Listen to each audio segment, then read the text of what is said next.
Outreach conducted by Colonial Williamsburg's American Indian Initiative is making connections between Williamsburg and the nearly 40 individual tribes and nations that sent students to the Brafferton Indian School during the 18th century.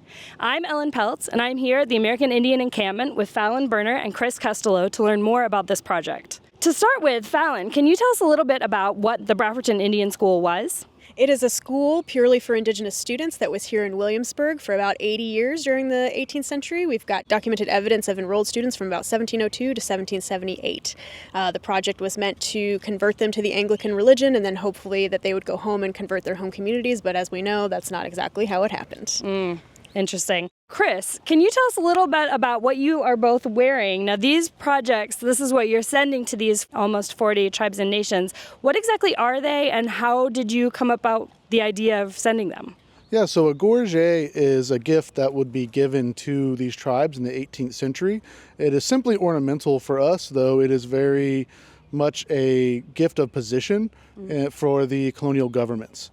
Now, what inspired us to use these as an item for the Brafferton commemoration is that we wanted to replicate that experience that tribes had as delegations when they came here and met with the governor. Chris, which trades, historic trades at Colonial Williamsburg helped to create these reproductions? So it started with the silversmiths. We approached them with the idea of creating gorgets and asked them if they could help us and assist us in this program.